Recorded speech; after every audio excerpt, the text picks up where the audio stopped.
Yes, Richard, I can't hear you. I can see you talk, but I can't hear you. You are now in charge. Let's move. We start, eh? Yeah, we start, yes. Awesome.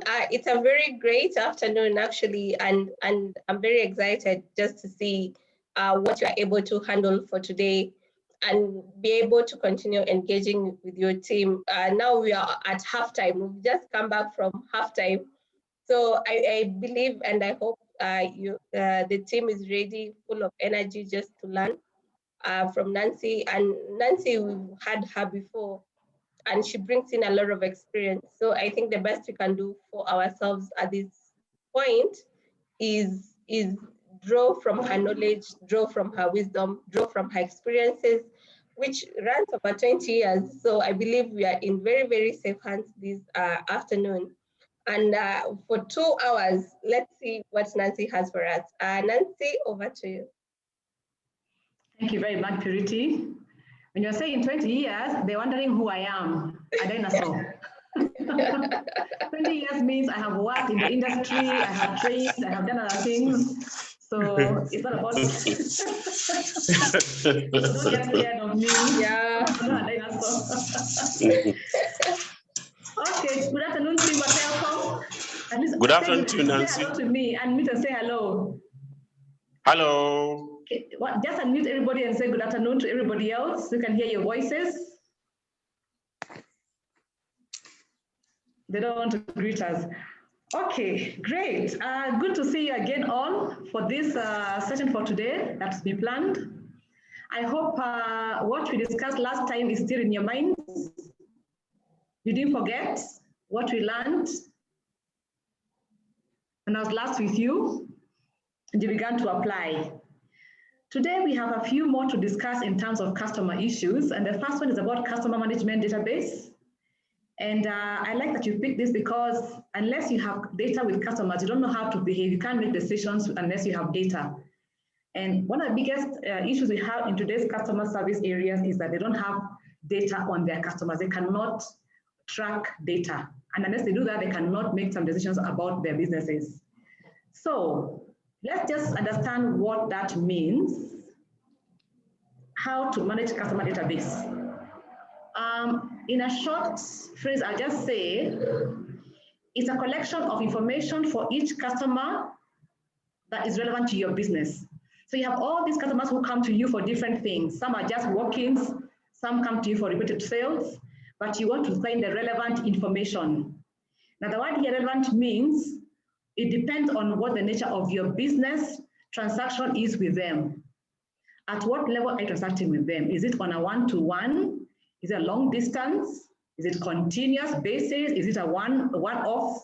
So depending on how you have planned to interact with the customers, you need to understand who they are and collect the correct data about them. Now for that, you require some basic information. Of course, I know you all that. There is the contact of the person, of course, their names.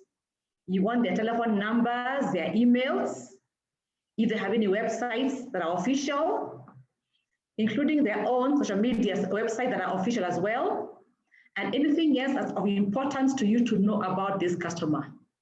And this can range for many things, their position in the company, it can relate to their business type.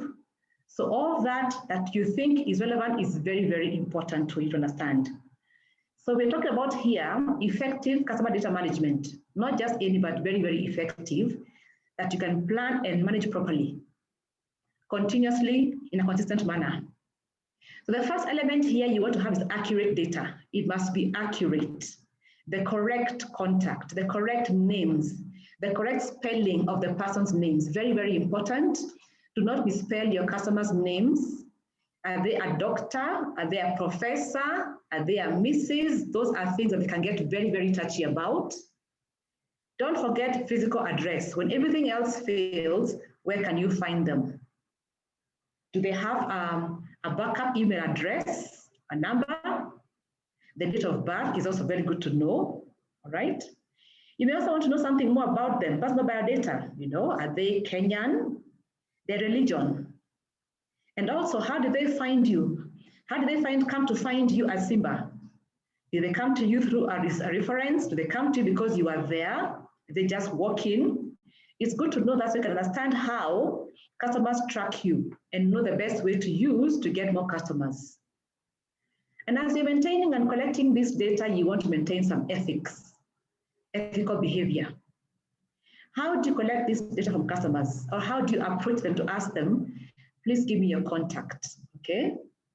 Your names, please. Is there a way you ask them? Is there a form they fill? Or do you just ask them face to face?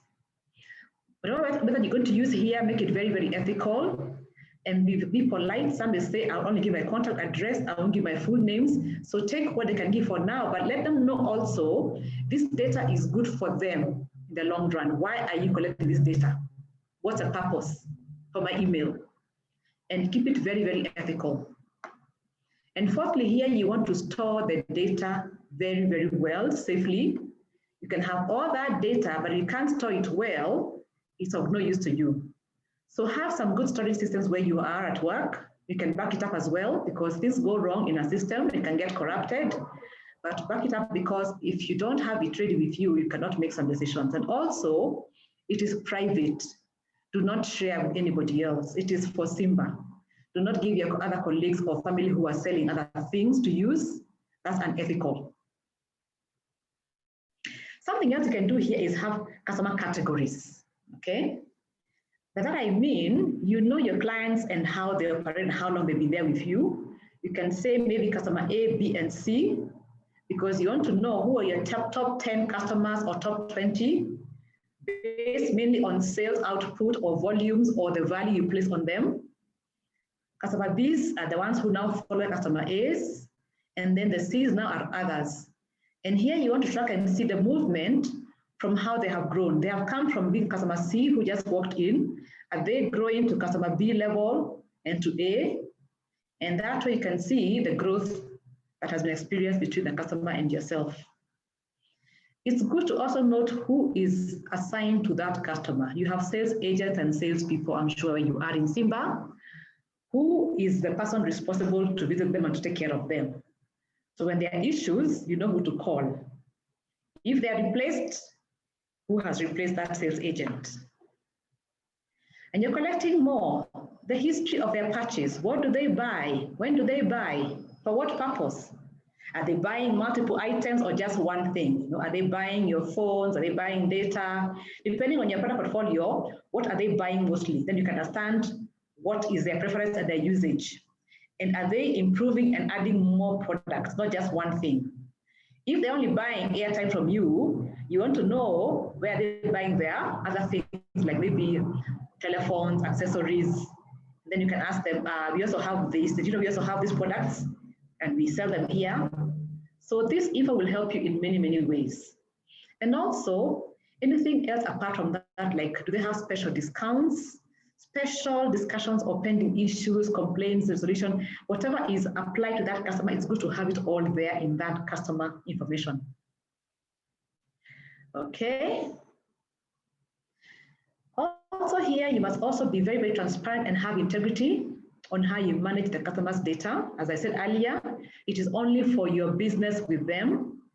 If you have a side hustle selling something else, please don't use that information. It's only for you, because you have told them it's for Simba to understand how they can interact with you in the business we interact with you at all. Now, with time, of course, you find people change addresses, they change positions. It's good to keep and understand, are there any changes? Update all the information on the same. Are there any more new numbers? Did he change his number? Did he change his status? Maybe he was once single, now he's married, you know, he's now a Mrs. Are the names changed? So always ensure that you have the cleaned up data and it's accurate at all time with periods. Yeah. Sawa. Is it getting clear? Yes. Okay. But why do you want to collect customer data? What are the benefits of customer data or managing customer data? Of course, the first thing you want to know is about increasing your sales, because you're all salespeople. It will increase your sales. Why? Because once you have data, you can interact with them at a sales level. You can easily find them, interact with them in sales, tell them what you have, your products, And you can also understand their sales transaction, how they're growing with you as a business.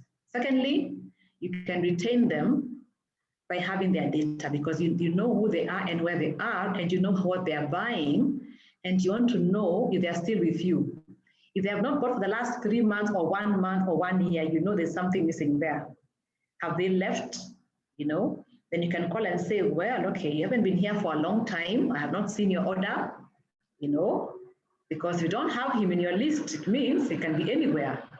And of course, you know, you have very many of you have your own other competitors who are out there in the field.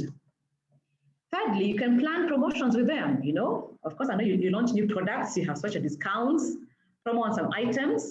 You just do one good, you know, promo write-up and just send to all of them, depending, of course, on what they're buying and what you're launching, because then you know they're buying the hardware or the software stuff.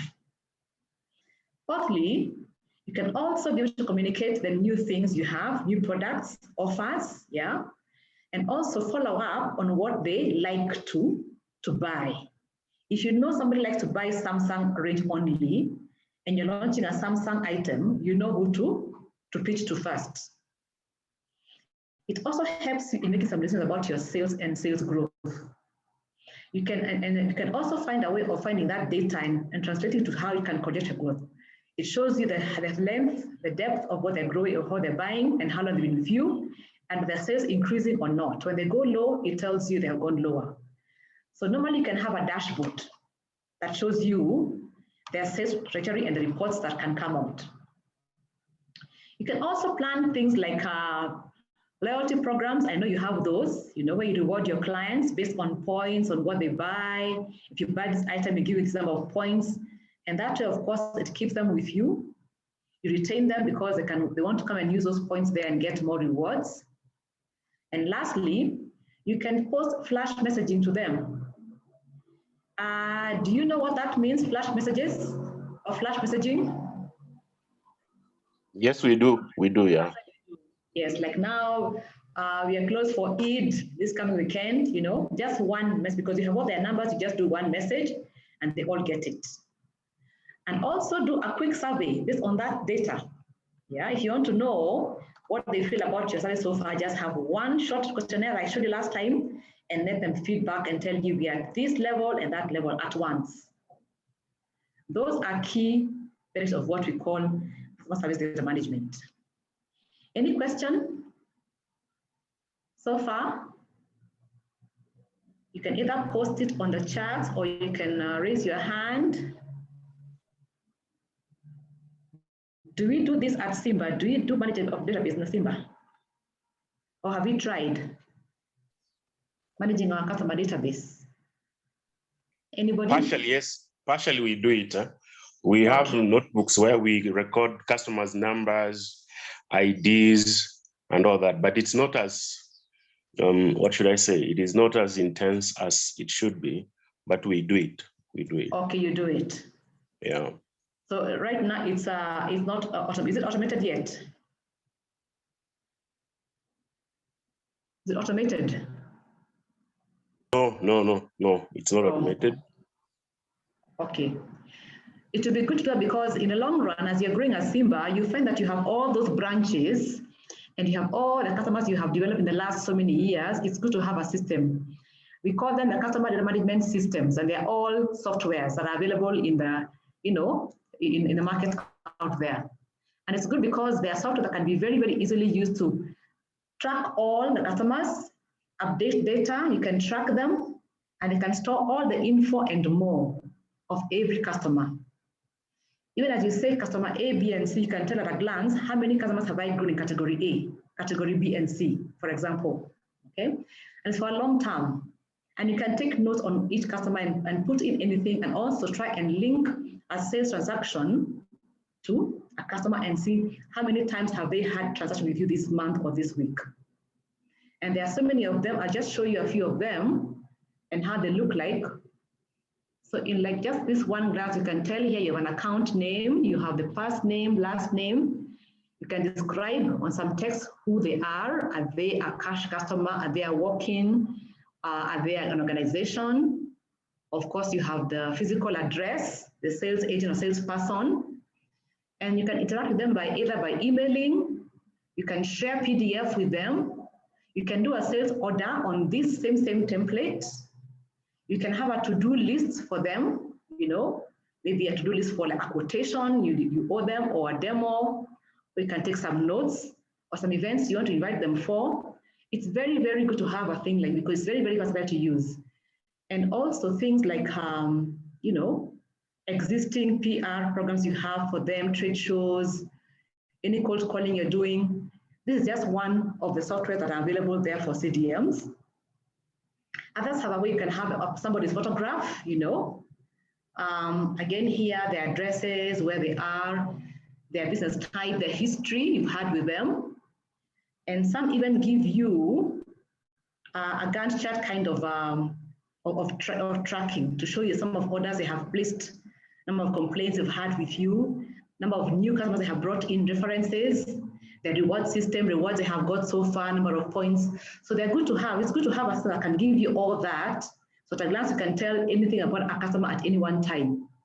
Even if you leave the company as a sales agent, the one who comes to replace you can actually just see, without being told, that this customer has been buying this is a pending issue with him, the complaints he had, or the to-do list that was pending. It's very, very useful to have one like this. And I encourage you as Simba now, because you have grown, to focus and invest in a software like this. It also links all the branches. You can do that. You can interlink. So if I go to Malindi and I want to buy something, you just log in and I'm there, you know my discount, and you can give me an invoice or a sales receipt. That gives you a lot of freedom to operate with the customer. That is my encouragement to you. So, so Richard, you have some work to do in the budgeting this coming financial year. Lots of it I can see. It's very beneficial. You should think about doing it. And I hope everybody else will find it very useful. Okay, so these are very useful. We have a question on the chat box from Jane. Okay. I know you mentioned somewhere of collecting customer information, but Jane asks, what if the customer is not willing to give you that information? Okay, maybe you can tell him why you're collecting that data. You know, you can tell him you want to just, you know, have your data here, because sometimes we have promos, we want to give you a reward card, make it look attractive, you know, there's a plus for him. It's good for him to have his data with you. And assure him it's only for your business as Simba, not for any other reason, because I know that some will say, no, I can't give my email to you, because they have had experience where they just get all these flash emails about, oh, I'm selling this. So assure them and be very, very authentic about why you're collecting it. Yeah, and if they trust you, they will give it to you. If they hear it for their own benefit, they will give it to you. Yeah. I hope that helps. Yeah, I think so. And I totally understand. I totally agree with you. Like, I think people are very hesitant to give their information if they don't know the purpose of that information or where that information is going to be used. So by coming up front and saying it's just you're maintaining, for example, a database so that you can reach out to them if you have offers, I think they'll be more than willing to give you that information, other than just saying, "Nipatie your ID number," and so on. I think so. Let them know it's good for them and you, for you to serve them better, you know, to update them, maybe to reward them. They like hearing, you know, things like those. But also don't get it from them directly. Don't use somebody else to get somebody's data, because they'll feel like you have not been able to, you're not being very honest. Don't ask somebody else to give you a reference of somebody else, and then you say, I got this one from so-and-so. It's very offending sometimes. Let them come to you, yeah, get that data, and then ask them, please refer me to somebody else I can sell to this item, and then let that person tell them, this one will call you for this item. Simba will call you about this. I have referred you to them. It's very crucial because they must be assured of confidentiality. Yeah. So how you get the data from them, the info is very important. It should be very transparent, nothing hidden, no other agendas, and keep it that way. Keep your promise. Also, Nancy, someone is saying, John is saying also, like, maybe another reason why customers are not willing to give information is with increased fraud, customers may be unwilling to give their sensitive data or information. Yeah, so keep it very, very simple. Names, contacts, emails. When it comes to things like religion, if they don't say what they are, they could be Christian or Muslim, it's okay. But ideally here, what you want to do is, because sometimes you can find they have Muslim customers, you can wish them happy Eid or happy, their holidays. Or you can give them an offer or something, a gift for that time. Those who are Christians, there's Christmas, Easter, just to keep them, just interact with them. Customer care, yeah? Those they will not mind. But keep it purely on a business level. Promotions, offers, follow-ups, basically for the company's use. If I may ask Richard, how normally do you get your customer data so far as you're doing it now? How do you do it? Is there like a format is there like a form? What do you use for now? What works for you? The rudimentary ways of obtaining customer, once they give you the information, in most shops that I've seen, the branches, they write, especially for consistent, they don't ask everybody. It is for those consistent customers who can give the information voluntarily. I don't think other branches are doing it, but the ones I've visited, I've seen them automatically give their information, and the information is kept with the shop. And when they want to do a transaction or they want to do those SMS blasts, they use the information. So in most cases, it is when the customer gives the information voluntarily. Okay. Do you have customers who are like companies, organizations? Come again? Or the individuals? Do you have companies as clients, or you only have individuals? Both. Both, okay. Mm-hmm. All right, yeah. So find what works for you, what is not very, okay, what they feel comfortable to share data with you. So there are different ways for different organizations. Yeah. Any more questions or concerns, or just adding to what I've said?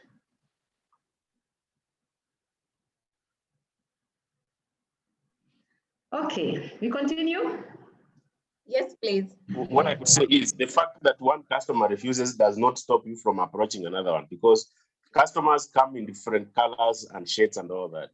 So it is like saying, because thieves are there, you will stop investing. No, you don't stop investing because we have thieves.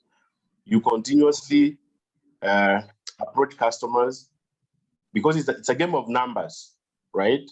So you cannot stop because one customer has been unfair to you or has refused to give you data, because customers, as I've said, come in different shades and colors and personalities. That is true. Thank you. Mm. Make it a habit to just ask, and the way you ask and approach is very, very important. Let them know why you're collecting that data. Yeah.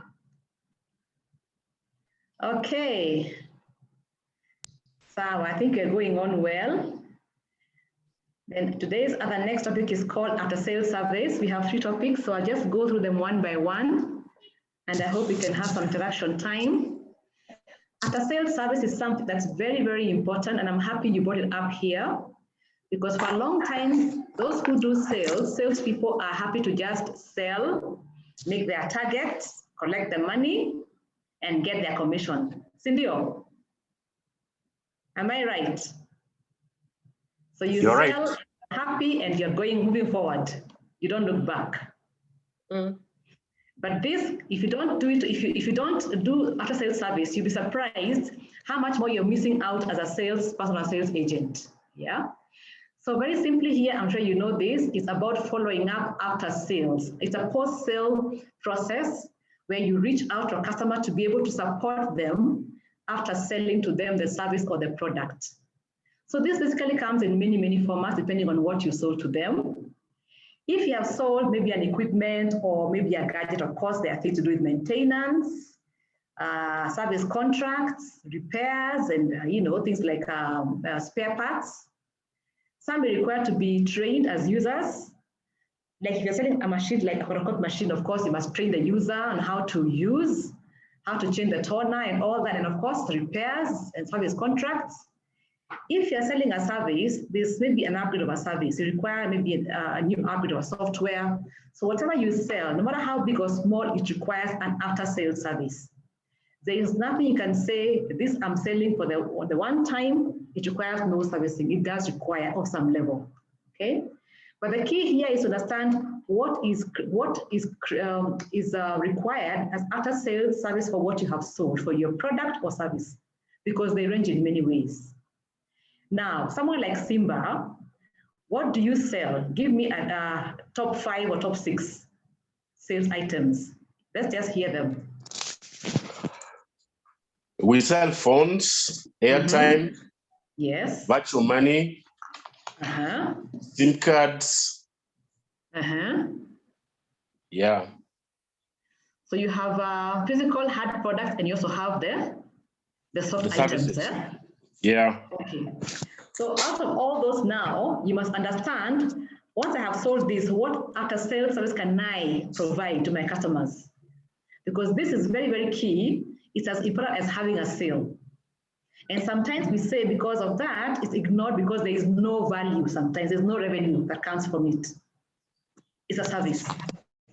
But it can help you to increase your sales and provide a goodwill for no focus on after sales service. All right. And one big thing that it gives you a benefit is it retains your customers. They know that you care, you're pursuing them to ensure they're happy with your product or your service, and you care enough to be there after you have sold to them. You didn't just sell to them. Nancy, maybe we can do a quick poll. Yes. We can do a quick poll and ask the branches if they conduct after sales service. They can say yes or no. Or no. So that we can do, yeah. Let us see. Do you conduct sales after sales service? All right. You either say no. The poll. Yeah.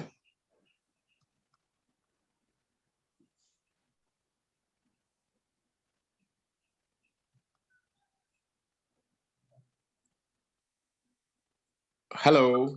Yes, it's coming up. Give me a second.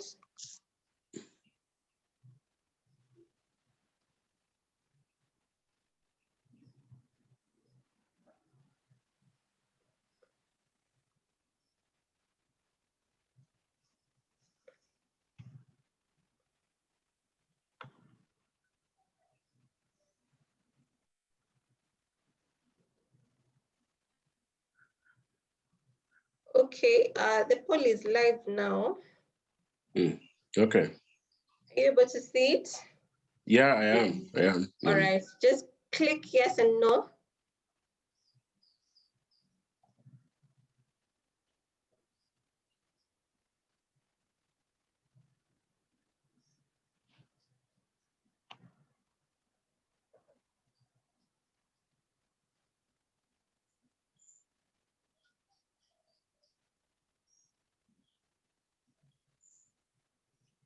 Are 16 people have answered, or 16 devices? Can we get more data? I hope you can see the poll on your screen. So just click on yes or no.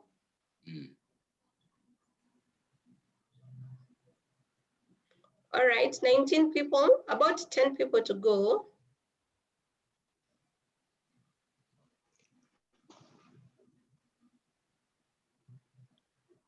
Okay.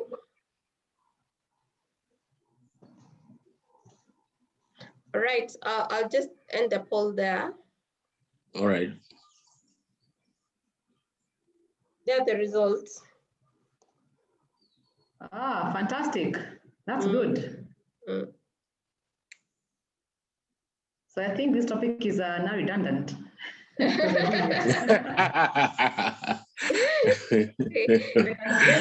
a bit of polishing or reminder, you know. They can teach us now We how can, they do it. you can train the no people now for Yes. the sake of the no people. Okay, that 5%.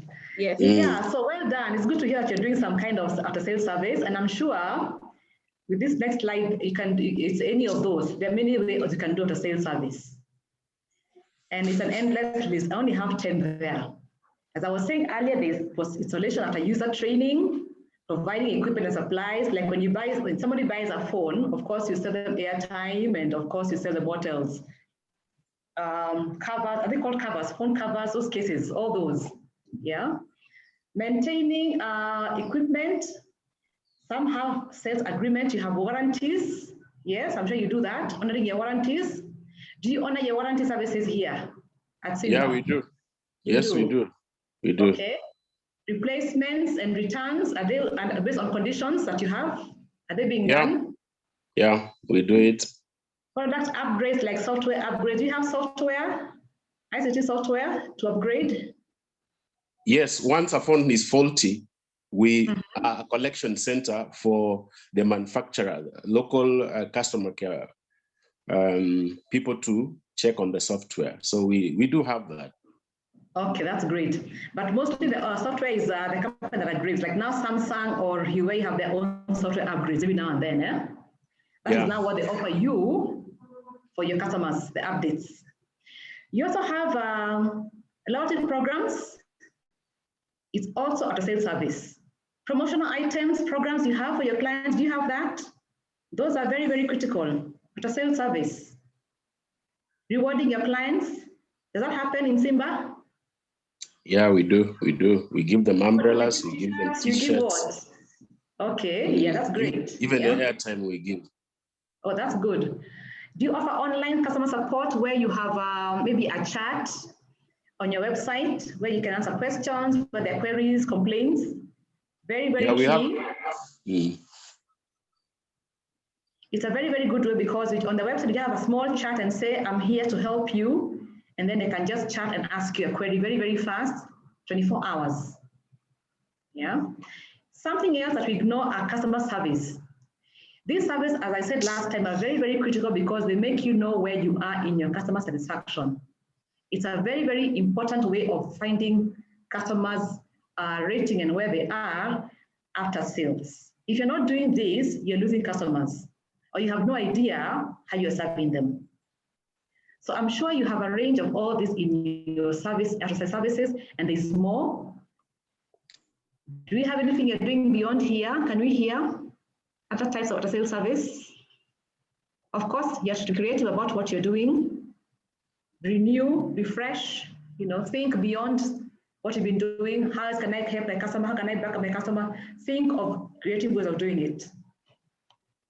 Are there other ways of doing it you're doing at Simba? Richard? Pretty much that. Okay, what you have mentioned. It's endless, it goes on. But why is that important? Number one, customer satisfaction level will increase. As long as you're supporting your customer after sales, they will be happy, they'll trust you, and they'll depend on you because they know I can go back and buy something else from this company, and they'll support me, they don't leave me alone. And that brings them to be customer loyal and staying loyal to the brands you sell at Simba. And of course, that will increase your sales in terms of referrals, okay? When they're buying new things, a new product, or maybe they want to buy an iTab, they'll come to you. And that for you is increased revenue, isn't it? Yeah. It also makes you stand out in your industry. You stand out as a person who does after-sales service, you're able to increase the loyalty of your customers and refer them and keep them and retain them for a longer time. When they see all the others not doing and you're doing it, they'll say, actually, Simba, no matter what else they don't do for us, they follow up, they give up the sales service. It's a very, very big plus for you, organization. And there are many more. These are only a few of them. Can you think of some more benefits, after sales service benefits? Not just Richard, anybody else. And what's your experience? Those who are doing it, the 95% who are doing it, what are the benefits you have reaped from this? Because you're doing it now. Can we hear a few benefits we have derived from this?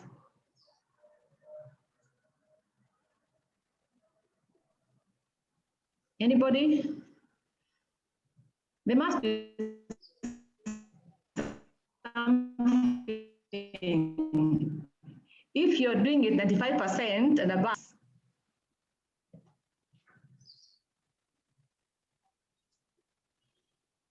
Anybody? Richard? There are several reasons why we do self-service. Of course, you've mentioned. I want to know benefits you have read so far. Customer acquisition, new customer acquisition, getting good marks with our partner, that is Safaricom, right?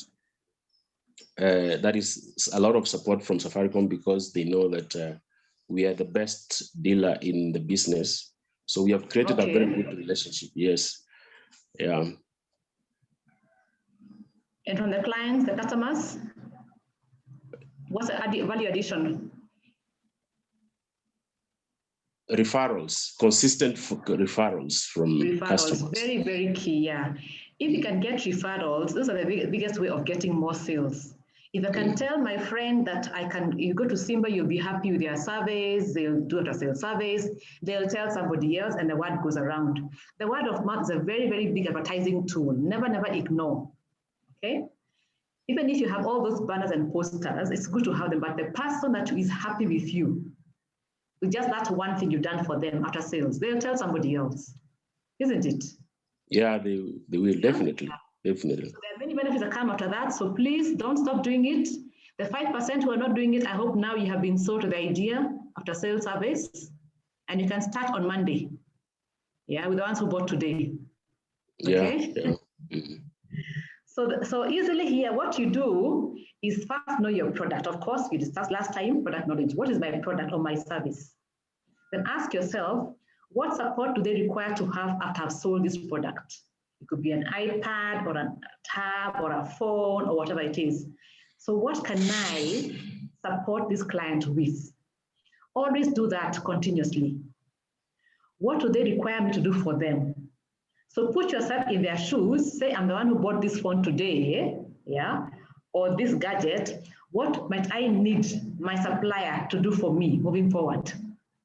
Okay. How can I promote after sales service? How can I promote customer satisfaction or make them loyal? Okay. So this is about now you being creative, not just what you're told to do, but you know your customer, you know their needs, you know your product. Yeah. So you have to be very creative. And the more creative you are, the more you're going to win. You'll see results. Yeah. Okay, so I plan first to do some work here in a group, but I think we can do it together the time we have here.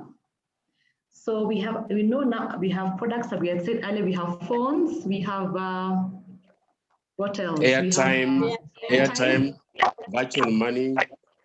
Virtual money is what? M-Pesa? M-Pesa, yeah. Okay. What else?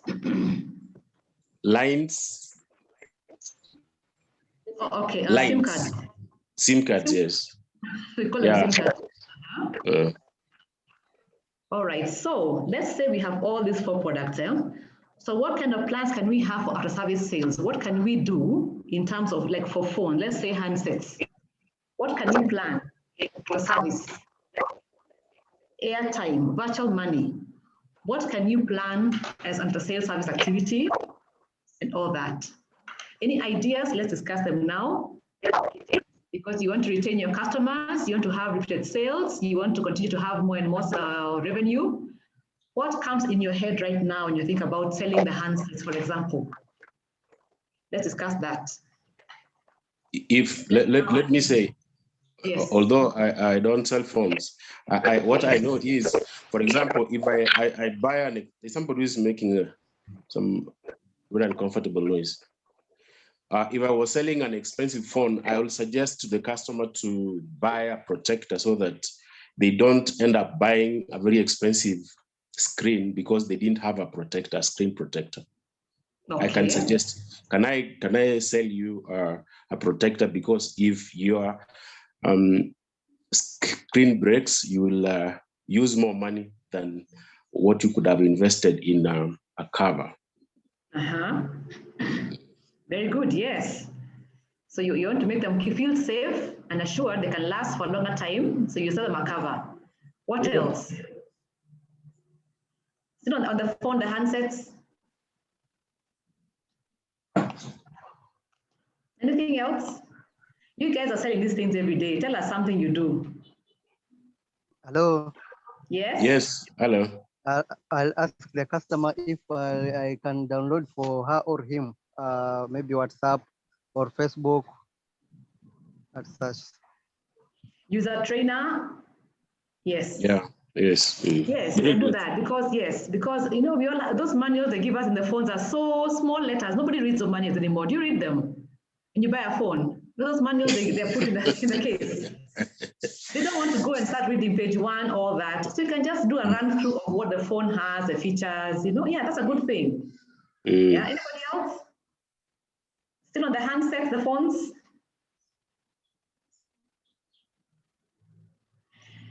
A while back, we used to have an insurance for phones. Is it still there?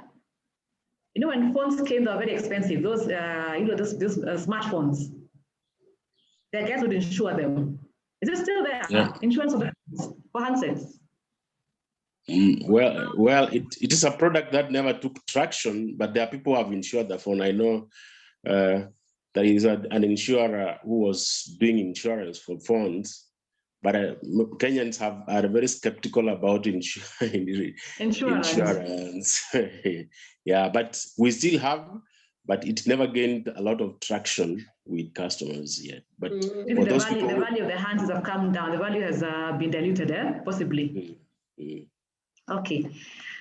Other items you said, I see a hand up for Nicholas. Yes. Nicholas?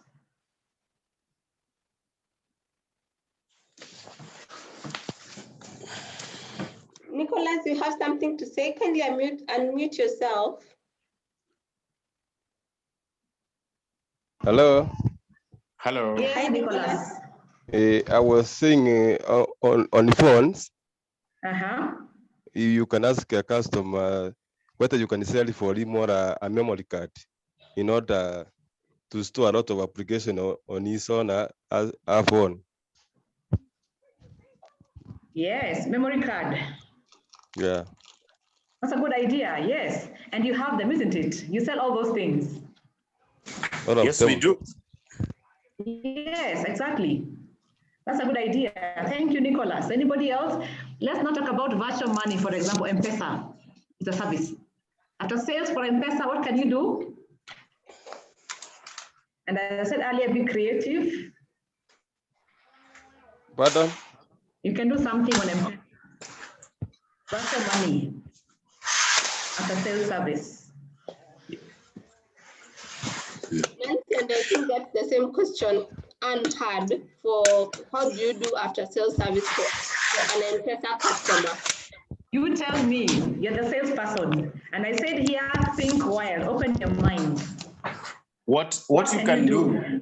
What you can do to virtual money, if you want to give after sales service, it is to tell the customer not to respond to those scammers who normally ask you questions so that you can be able to divulge some of your details. So I will tell the customers to take care of their PIN and not to share it, even with Safaricom employees, because that is a highly personalized and secure method of getting into your account. Educate the customer, very good, it's true, yes. Just educate them, give them some enlightenment about what is safety, a very good way of doing it. Anything else? About your money? How about saying thank you for coming for M-Pesa? That is the easiest. What else you buy, tell them what else you sell, you know. We also have this and that, you know. You're trying to get what? Bring them back and stay with you, isn't it? Retention. Yeah? Actually, Nancy, Yes. Probably you can talk about upselling and cross-selling slightly. You can talk about, yeah, you can talk about upselling and cross-selling on that account.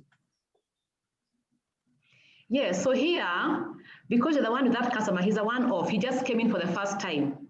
Educate on who you are, what you are. Do you have like some flyers or some maybe some info somewhere you have put on a soft on a soft copy that you can share with them to know who you are, about more about Simba, your company, what you sell, what you have, your services, where you are found, branches. Those are ways that can make them come back and stay with you and get to know you, because they just happen to walk in M-Pesa, and once they've gone, they've gone. You're trying to bring them back and to know you more and to come back there again and to go to where maybe they go to Mombasa, they find you there again. Those are things you can do to enhance customer retention and more transactions. All right. I think John has an input for M-Pesa. Yes. He's saying helping customers in paying bills such as NHIF, I know Kenya Power bills, all these bills that we pay using M-Pesa. So I think that's a good after-sales service. Yes, I can see we're all thinking now. So this now, you can do more. Just think about it. Open your mind and be creative. Some things Safaricom will do for you, but some things you can do for yourself for Simba. So anything you sell, can't lack at least one thing you can do after sales service. Si kweli, tumeona hivyo? Yeah, you're right. So on Monday, when you go back to your office, to your sales, to your sales offices, think through and say, this is what we have here, what I sell. How can I back up my customer after sales service? You will not lack something to do. And you will see results in a very short time. Sawa, that's our homework, eh? Yeah, thank you. So Richard, you follow up that and see what people have given you. That's their homework. Yes. Richard to report back and then show us the progress. Yes. Okay, great. Anything else on this topic? Hand is up. Yes, Nicholas? Yeah, I was saying about M-Pesa. Yeah. You can tell the customer, if he come for a lot of money, you can tell him, or you can deposit for him any amount she or he wants. That customer can come again to your shop. You should wear equipped with enough roads to serve the customers. Enough what? Enough road, M-Pesa fraud. Offload, yes. Yes, exactly. And also, there's something called M-Shwari. If they're banking so much money, you know, it's good to have some M-Shwari account to keep some money away from, you know, from your M-Pesa.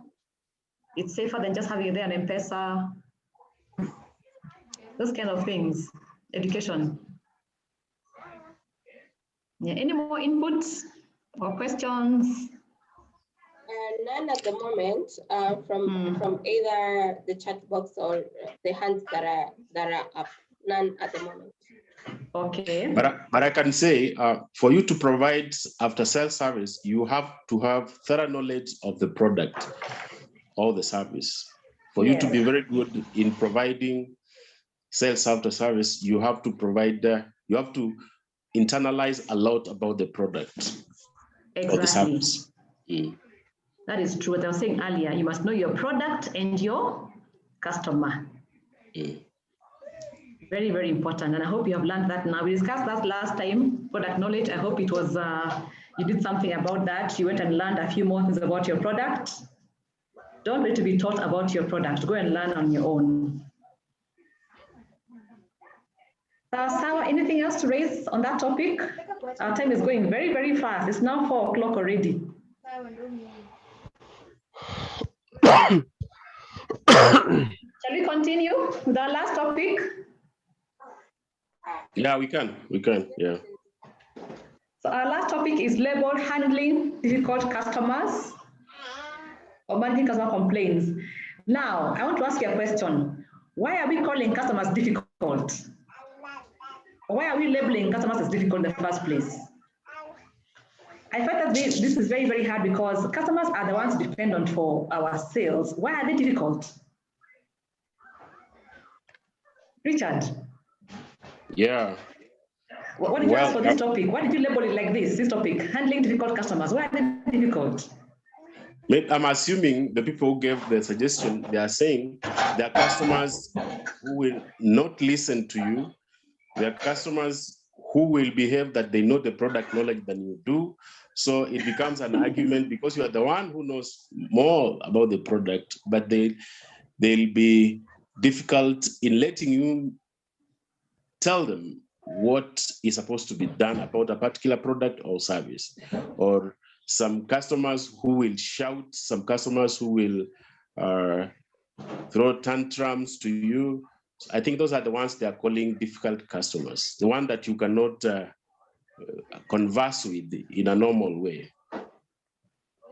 Okay, because normally I see this topic a lot in most trainings, and when I start training, I always wonder, why are they being called difficult? What is it? Because I always ask myself, I'm also a customer for somebody else. I am a customer to my banker or to Naivas.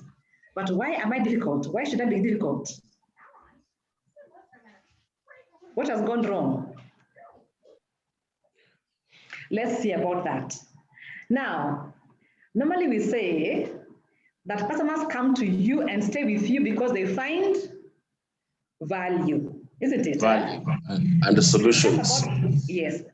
Last time when I was with you, we discussed about value, why they stay. They come, they find value in either your service or your product or your company.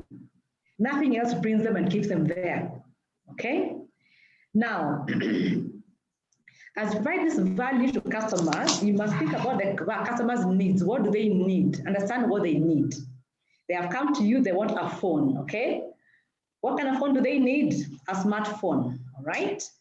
For what applications? I want to do emails, I want to do social media, all that, okay? Situation in terms of, are you a heavy user of email? Are you a heavy user of voice? And even their budget. Because you're trying to fit value into their needs, isn't it? That's what we do, isn't it, when you go to sell? Yeah, yeah. Sometimes challenges emerge in that transaction, okay? These are human beings. A salesperson and a customer are human beings. You're trying to see what's the best that can fit your pocket, your use that I have in my shop. But in all that, things go wrong. It's normal, it happens. Something you got amiss somewhere. But when that happens, it must be addressed very quickly. For example, let's say you give the wrong price of an item to a customer and you realize the wrong price. Please say, I'm sorry, that's the wrong price, or the wrong product, or the wrong usage, and correct that quickly before they leave there, because if they don't get that value that you told them they'll find, they'll become what? Difficult, isn't it? That word difficult there. Yeah. So things will happen, things will go wrong in that transaction, but identify them at the earliest and resolve them very, very quickly. Now, question, why do customers become difficult to handle? What is the beginning? What is the root cause? And I'll tell you here, it's because of what they experience in your service transaction as you try to deliver for them value. They cannot come to you from their house and just be difficult because they want to be difficult for you. Yeah, yeah. You can't say like, now, Richard, this morning you go to work and say, I'll go to neighbors and make so much noise and just be difficult for them. There must be a reason why they're difficult, isn't it? Yeah, yeah. So can we agree here together that they become difficult because of what they experience with us?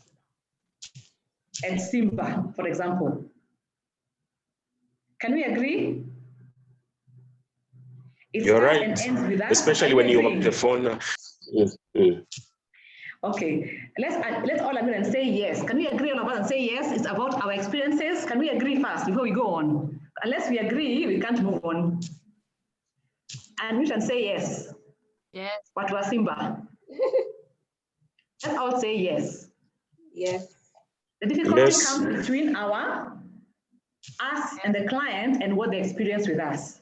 Unless you can own that, you cannot handle this difficulty in the customers. Yeah? Okay. Now, when they become difficult or they become disappointed, because they express themselves in different ways, isn't it? They become angry, they complain, they make noise, because they have not found value in what in what they have come to buy. Now for you, when that happens, when they come to you with a complaint or they are making noise, the way they express themselves, you want to understand why, what happened, what has gone wrong. And I will say here, understand the root cause of that behavior or that aggrievement by doing what you call a why analysis. Is that familiar? The why analysis? Okay. You want to understand why they're unhappy or why they are difficult. That's what I want to use, the difficult. Okay. So you keep asking yourself why, until you get to the root bottom of why that behavior is being shown to the customer. For example, let's say we have planned a meeting today in the morning at 7 a.m. in the boardroom, but you're being told by Richard, sorry, it will start at 8 o'clock, not 7 o'clock. Ask him why. Because the room is not ready for the meeting. Ask again why. Because no one informed the admin office to get the office cleaned early enough and the tech team to bring up the projector. That is why we cannot have the meeting at 7 a.m., for example. You see that? So keep asking why, because something happened somewhere in the entire interaction, the entire transaction that has caused that difficulty to appear. Unless you get the root cause of why somebody is difficult, you will not know how to help them, how to handle them. Sawa. What do you think? Nikweli. So the thing is, we should avoid being defensive all the time, because sometimes the client, the customer may have genuine reasons why they are being difficult, because what they were promised is not what was delivered. True, because nobody, as I said earlier, nobody just wakes up to go and say to neighbors or to Prime Bank, I'm being difficult. Nobody is that mad or has all that time to come and be difficult. And we'll see as we go along. Okay. In a nutshell here, I'll say there are 5 main reasons why customers become difficult, or they complain, or they show unhappiness about their value. The first thing I'll say is that there's a broken promise, or something we call here value proposition. We all have that in our companies, and we'll discuss that later. Number 2, there's a problem in our service transaction. The entire circle that we did last time, remember we did this last time? The mapping of experiences? Yeah. We discussed that last time? Yeah, we did. Something has gone wrong in the experience somewhere at one point or the other. Something has gone wrong somewhere in the transaction, right? Number 3, a poor service mindset or attitude to services. Somebody is not prepared to serve the customers or has a negative attitude about the customer, about the person now. Number 4, poor communication in terms of clarity, explaining the customer's needs, the requirements, or it's too late, or poorly timed, or poorly worded. So the entire thing has gone wrong in terms of community is concerned. And lastly, the unfulfilled customer expectations, either partially or completely. These are the 5 areas why customers are difficult, and they all start and end with us. I received about 35 different concerns from you. I think it was 37 different customer complaints or what you experience with customers who are difficult. And if you look at all of them, as we will later, you'll find it is one of these 5 elements here, why they're difficult. And they start and end with us. Now, the first reason here I said was value proposition. Now, what is that about? It's basically a statement that talks about the benefit that you provide that is uniquely your own, that meets a need that is for your customer. It's normally what you say as Simba, we provide this extra thing above anybody else in the industry that makes you special, okay? It's a promise you give about the value you provide the customer. Now, I'll ask you, Simba, what is your value proposition? Do you have one as a company? Richard, do you have one? Yeah, we pride ourselves in selling original phones, and we have been here for a long time, such that if you had a problem with your gadget, you will always find us here. It's not like you will buy a phone at the River Road and you will, next time you go there, that person will not be there. We will be consistently be there. We will not move houses. So quality phones, and we will be there to take care of your phone if in case it has a problem. So quality and reliability. Reliability, okay. Is that anywhere in writing, the statement? Do you have anywhere in writing Unfortunately, for your client to see? No, we haven't written, but what we drill to our salespeople is that tell your customer, even if the phone is expensive, sell the benefits of the phone, not the price of the phone. That one is secondary. The most important thing is to say, this is an original phone, bought from a manufacturer who is well known. So if the phone has a problem, you will find us here to make a rectification. Okay. It's good to have that they know, but it's good to have it writing somewhere for your sales agent and even the customers to know that at Simba, when I go there, I'll find quality and reliability. Yeah. Now, few examples are like these ones here you're seeing. Yeah, like for Samsung, they say quality, high technology products at a reasonable price. That is Samsung's value proposition. It's their promise to customers. These are all called promises, in other words. Look at Toyota. They say what? Quality and efficiency. So they say here, the vehicles they sell you are of quality and they're efficient. Maybe not the top range, but they can give you efficiency in the long run. How many of you here drive Toyotas? Let's hear. Toyota owners, hands up. Guilty as charged. Okay, I drive a Toyota. Yeah. It is. The spare parts are efficiency. Yes. That it is pocket friendly. Sometimes you find that Toyota will always they do this thing called they call back. If they find something is faulty about a range or a model they have launched out, they do a callback. They'll say, if you have this model number this, bought between this year and this year, please bring it back to your dealer. They have identified a what? A fault, because they have given you a promise of quality and efficiency. Because they know if they break that promise, what happens to Richard and Charity and Purity? They'll be difficult. Yeah. I'm not a Toyota person. What is it? You are a... I thought your hand was up, or I heard you saying yes. Okay, Richard will be not very happy. He'll be difficult, and he'll say Toyota is a fraud. They have broken their promise. Now look at BMW. What's their promise? The ultimate, that is their promise. If anybody here has one, they'll tell us if BMW has fulfilled their promise. Because ideally here, that is what you're selling. That is what makes you stand out among other vehicles. The Toyotas, the other vehicles, this is what we are. So it's about how you're going to experience our product, the car you're driving. And if you don't experience that, then you become what? Difficult, isn't it? A company here called Lyft is like an Uber in the US. They say they give you rides in minutes. Here they're telling you you'll be there in a very short time, as in minutes you'll be there where you are. So it's about speed, efficiency. So what I was saying here is good to have something in writing as Simba that you promise your customer that you can stand by no matter what happens. Because right now I can see you say you have quality and efficiency, but now when they don't get that from Simba, they become difficult. Sure. So that's why sometimes they become difficult. That's one reason why.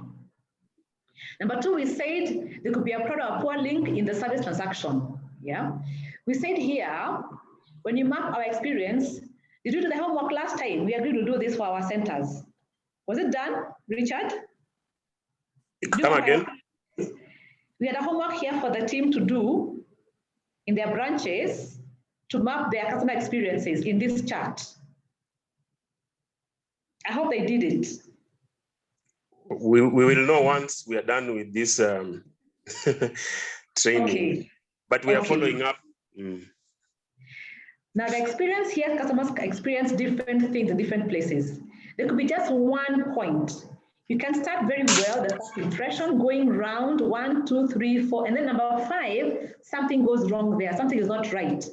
And then 6, 7, 8, 9, 10 is okay, but just that one perception point will spoil the entire experience. And sometimes it could be somebody in the back office. You know, sometimes we have frontline players who depend on someone in the back office to do something for them, and they fail them. For example, a restaurant. You have a restaurant, you know, you have a nice ambience, a table, a good waiter. He tells you, I'll serve you the next 10 minutes, you know. Then somebody in the jikoni does something and delays the meal. So the entire thing is botched, yeah? So make sure your entire experience mapping is well pointed out. They're all linked. So everybody in the front and the back office are synced, and they're having the same experience, and they're continuously engaging to have a good experience with customers. So something can go wrong in the entire experience chart here. So ensure that they're all well harmonized. I have a question, Nancy. Yes. A challenge I want to throw to the listeners. Supposing indeed there is a disconnect between the front players and the back office. Let's say maybe there's no float or there's no particular phone that is needed by a customer. What is the best strategy to manage this crisis when there is a disconnect? Not a disconnect as such, deliberate disconnect, but things go wrong. Murphy's law. When things go wrong, Yes. they go wrong. How do they manage that gap? John, Steve, how do you manage a gap when there is that gap between the front office and the back office? How will you defend the organization? How will you manage that difficult customer? No, it will depend with the services that you're giving a customer. Some if device, you have to tell a customer maybe to give you his number, then you can call them when the devices come. If it is M-Pesa, sometimes it's so hard on M-Pesa because it is needed urgently. So sometimes to maintain that customer and the float is not there, maybe you need to go to and deposit to another M-Pesa nearby so that you can maintain the customer. Thank you. Jacqueline of Loitoktok, how will you manage a gap?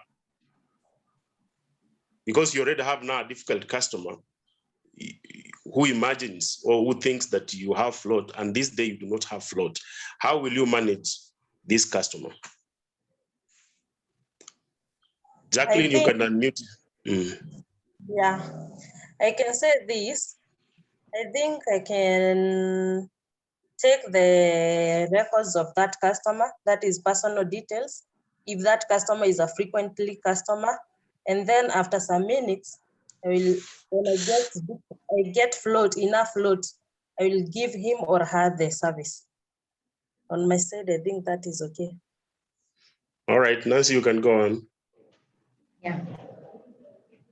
In fact, that complaint was one of the listed ones here by very many of them. And I'm just wondering, are you in control of this float issue, this float matter? Are you in control of it as agents? You know what? Yeah, we are in charge of the resources, but there are very many competing interests. These competing interests, there are so many products. Maybe the money for M-Pesa has been taken to phones and vice versa. So that problem is there. It's not lack of resources, but it's because of competing interests amongst the products and services. For example, it is not something that occurs all the time. It is something that we manage. But you see, when you invest money for phones, that translation, that period, that's the cycle of the phone being bought, right? So that you can convert into money, okay? Liquidation. Okay. That is where the challenge comes. Because that appeared was very, very high featured in the questions I saw, in the issues I saw later in the list. Yeah. So again, I'll say here, something has gone wrong with the experience, the transaction. So find out which one and why just caused a problem. Yeah. Could be the first impression and the last impression, could be either one of the points in between there. So find out which one has gone wrong. Yes, question? Yes, I saw Anne's hand up. Anne, did you have something you wanted to say?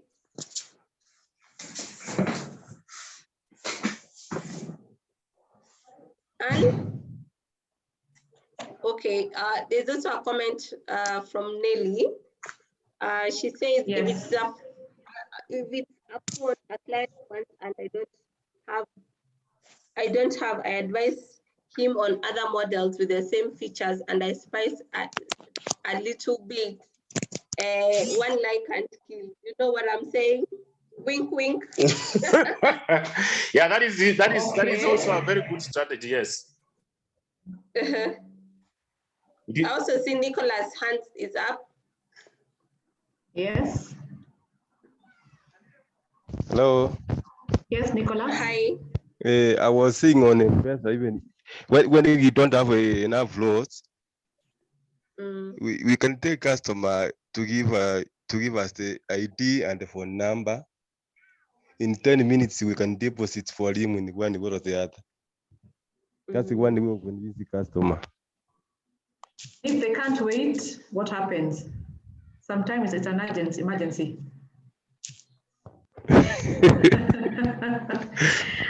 Hey. It is an issue actually, yeah, I can see. If it is when it is emergency, we usually call the administrator from one other office to help us in one way or the other. Yeah. Okay, so you have found your ways to get around it, right? The way of getting around it. Okay. And I still see your hand is up. Hello. Hi. Hello. I just want to share an experience I had yesterday with a customer concerning float. Yes. Yeah, a customer came, we took his cash, went and banked. Unfortunately, we had a network issue with the KCB bank.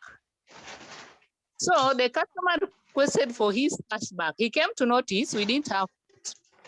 So he requested for his cash back. Then I had to call float. And I told him, my dear, this customer is requesting for his cash back. What are we supposed to do? Then now I had just to lie to the customer. I had to tell him there's an issue with the network problem. So we had to customer for almost 15 minutes. We were able to get the float and sorted the customer out. Actually, we do have such kind of challenges with some few customers, but it's always sometimes it's not bad to lie. But you have just to lie to retain that customer. But if you lie, fulfill that lie, because you're caught lying and then lying more and more. Once in a while is not bad. But you have resolved the problem. Yeah, we solved the problem actually. Okay. Yeah. Good to hear that. Any other inputs? John Mdemi? Okay, in Simba, we also have transfer outs. Yeah? Maybe the customer needs, in Simba, we have transfer out. Yeah. Maybe a customer needs maybe come on 15 and I don't have. And the customer says he wants only come on 15. So, and maybe Mtwapa has. So I'll advise the customer if he or he can wait, then I can call Mtwapa, then they'll transfer out the phone and I'll get it in time. Then I'll call the customer and I'll sell the phone to the customer. So you have solutions to this, I can tell. It's good to hear that at least you have your solutions that work for you to avoid the difficulty that customers can bring you. Yeah, things can go wrong here. This is a very, very major point where one point has gone wrong. Somebody has failed you. Maybe you've done your best to do the best you can for the customer, but somebody behind you that you rely on has not been there for you. Okay. Number 3, poor communication is a very, very issue thing here. And number 1 is not understanding what the customer requires. Maybe he requires a simple phone, just to call and SMS. They don't want to have WhatsApp, and you're trying to push him to buy a smartphone. It requires, it's called a kabambe, the basic one, kabambe. So it requires a simple phone, but you're pushing to buy another one. So his needs and what you're selling him is not matching. Or again here, you're not communicating the product benefits to him well, because maybe you don't know the product very well, or something is amiss about how you're selling the product benefits. Number 3, matching the needs, benefits, and fourthly, and very key here, communicating your policies and procedures of how you work there for different things. Policies for returning money, for warranties, and all that are not well communicated at the beginning. So that will create an issue for you later as the customer has now bought your services. And then lastly, their customer service attitude. This is about now the person, you, the salesperson, the sales agent. It's about your service attitude, okay, your mindset. Are you there physically and not mentally? You can come to work every day and just sit there, but some customers are not finding you. You're not there. You're not available to them, to serve them. It could be negative attitude. You don't care. You don't want to be helpful. You don't give attention that's required by the customer, or go the extra mile required sometimes, or being proactive. And sometimes you behave like you're on your own. You're not a team player. You're just yourself there. It's about you. And only you can solve this issue, because about you knowing I'm here to work, to serve customers. This is what I do, what I should do. I should be helpful. I should be caring, compassionate, give the right info. It's about your attitude. This can put somebody off very, very badly, and they can say, "Watu wa Simba wote, hata hawajali, they have no care for us, they're not helping us, they can't help, problem solving." These are very, very key elements about the people you have. And then lastly, it's about what you have given customers expectations from you. What are they expecting you to do for them? These are their perceptions about the benefits that come from you as a customer. Now, if you don't mind this part very well, you will find a lot of noise, because you're trying to tell these customers, number 1, by full disclosure here, you're saying, this is what we do and don't do at Simba, okay? This is what we supply or deliver. This is what we don't supply or deliver. Beyond here, hatuwezi. You must disclose honestly at the very beginning of your limits. Draw the line. Number 2, you must set very clear goals of what you want to achieve for every transaction. If you say, I want to prepare to give you this phone to do this for you, and so it's being done, this is a warranty period. This is how we do our warranty transaction, and you come back with your phone. Make it very clear to them. They understand what you do for everything you transact with them for. And also anticipate what they might have as a concern. Yeah. If they know that we are selling them these phones and we give an airtime value this for free, they might ask for more next time and say, I bought this phone before here. I've been here for a long time. Give me more airtime. Because clients will always try and push you for more. Number 4, do not make assumptions. Understand with clarity of what they want. Understand that what you have told them sometimes can be misunderstood, and also think of putting things in writing. Commit yourselves in writing in what you promise you will do or what you agree to do. No matter what happens, even if you're not there, somebody can say you have told this guy you'll do this for them, this discount for them. Do not assume it remains in their minds, or you remember, you can forget some things.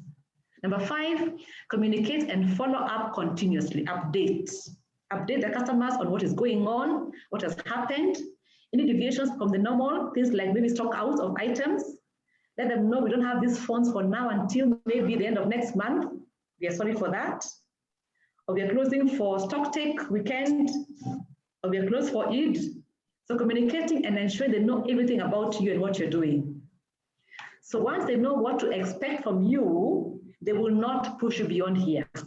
But unless you can be able to communicate the expectations that what you can provide is this and not that, they will not be difficult at all. So here again, we'll say you must be very, very truthful and very direct as you communicate this, and learn to say no when it's not possible to do something, because you cannot do everything for everybody, can you? No, you can't. We have limits for everything. The discounts you can give, yeah? And how long they can pay for example. So draw the line respectfully and honestly, but show that you're there to serve them when you're concerned. Unless you draw those lines at the very beginning, they'll always think you can expect more from you every time. They'll try and push you because customers are very clever. They'll always push your limits. Let's say you say, I can only give you the hand this far, you know, the hand, and you stick with it. If you say, I'll give you the hand and then you give the arm, they'll say, what next time? I want the whole, the other hand. Okay. So if you don't draw that line early enough, to reverse the entire thing will take a long time. It'll be very, very grievous, and it's not even worth it. But they know also you have your limits. Customers know that, but they will push you. But mostly here we see, not just for Simba, but most in salespeople, they want to please the customer so much and promise too much and just be able to say yes, yes, yes. And then when you can't say any more yeses, you start hiding and running away. Yeah? But you can say no respectfully, in a nice way, can't you? And the respect for saying no, they respect you. So learn to grow a hard skin and look them in the face and say, I can do this, this I cannot do, I can do this, and that is how it is. But this has been an issue for very many salespeople, saying no. Why is it hard to say no? Let me I want to hear your views. Is it hard to say no to customers for some things?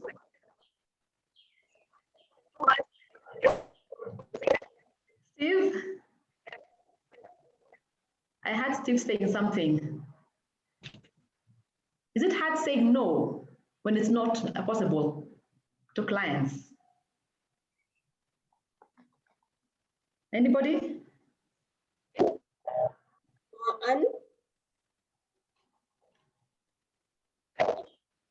Anne, your hand is up. It's not hard to say no. Yes. From my experience, I think like a week ago, actually it's a frequent customer. He came, he wanted to deposit 150,000. Unfortunately, yeah. So I had just to tell him, actually, for now, we don't have.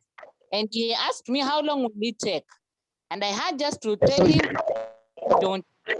So he volunteered to leave the cash, and he requested me if I get the float, I deposit it for him.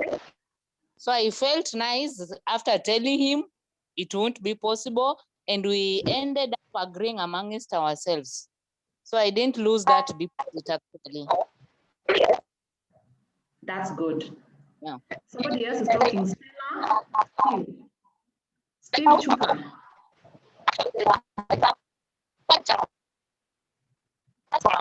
Okay. Someone requires to mute themselves, Steve Chuka. Yes. I'm just muting. Hello? Purity? Yes, I have muted Steve. Okay. I think he was talking, but his mic had a lot of noise. Okay.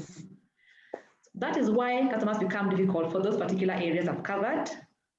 Now, let's say now they have come to you and they're complaining, yeah? They come to you, they complain, they shout, they say things to you. How do you now manage this part of the complaints? Somebody once said that customer complaints are the breakfast of champions. Do you agree with that quote? Yes, I do. Absolutely. I agree with it. Why? Tell us why, Richard. Because feedback is a source of knowledge, is a source of wisdom, is a source of understanding yourself. So when you're given feedback by a customer, you will learn to unlearn You will learn new things that you didn't know because you are not an island of intelligence and wisdom. So it is important for us to adapt to a stance of wanting to learn from negative customer experiences. That is very true. So here we are saying that you should welcome complaints, isn't it? Mm-hmm. Because something has gone wrong with the transaction, and also we have seen here that customers complain about what they don't get as value. It's about us and how we do to them.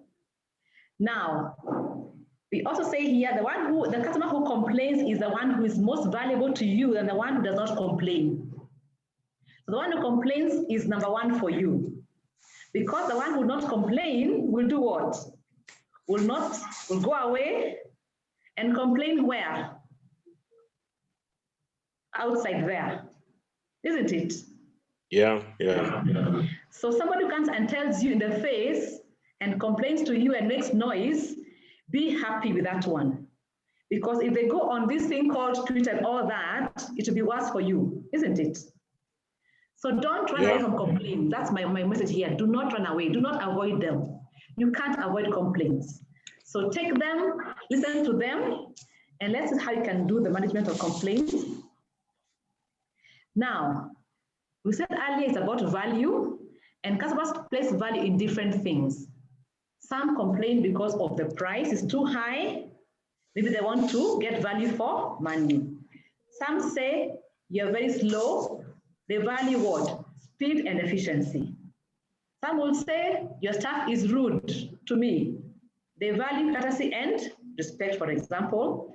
And some will say, oh, I've been here, you didn't see me coming in, you're ignoring me. They care for personal attention. So understand what each customer comes there for. What do they value? They are all differently valued. All right. Now when they come to you for complaints, how should you behave? Or how do you manage them with the complaints? The first thing I'll say is be a good listener, okay? And they'll come to you with different ways. They'll come and shout. They might throw some things, throw a tantrum, but you compose yourself and just listen, because they want to be listened to by you. Listen, understand the complaint. Okay, sometimes even take notes. It could be on phone or face-to-face, but understand what are they complaining about? What is underlying complaint? Before you can respond or speak, understand the complaint before you take the corrective action. Number two, receive the complaint positively. Again here, compose yourself.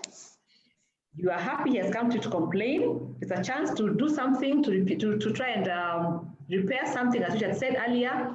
Receive it positively and just listen, be receptive. Be in control of your emotions. It's not about you. Don't take it personally. It's not about you, it's about what? Something has gone wrong with Simba and them. But sometimes, so Nancy, yes? Now, it has brought the point home of emotional intelligence, why emotional intelligence is very important in managing customers.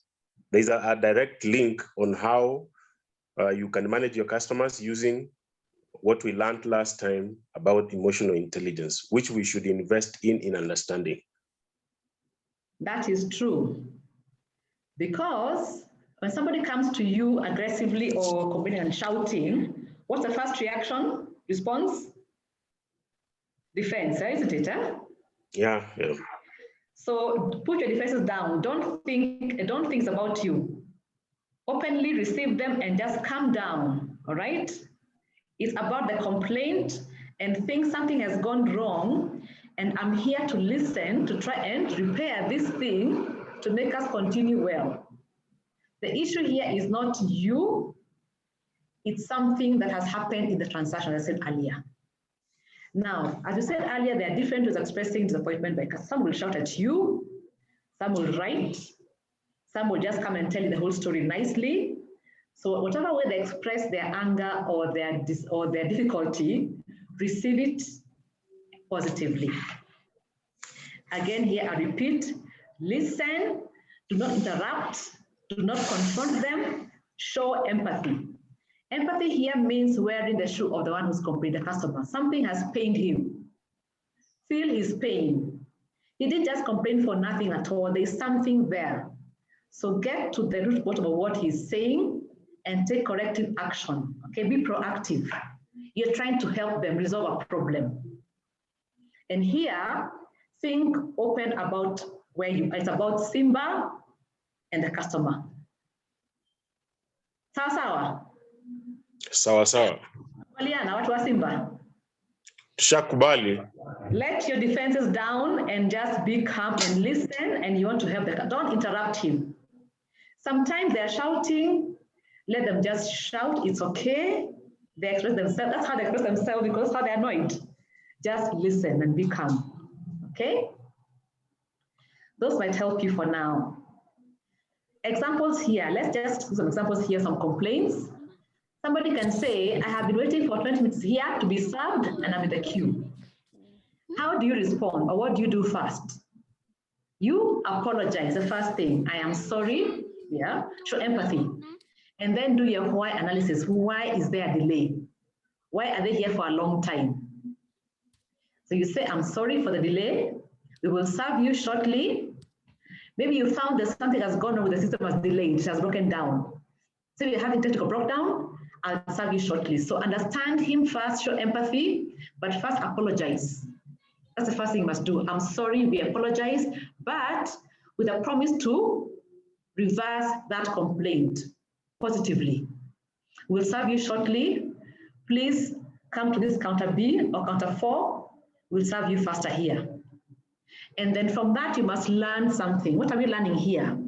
To avoid similar complaints, learn how to resolve that problem before more customers come and complain about the same thing. Find out why the delays in the queues, why they're for a long time, and try and resolve those delays before they come back again.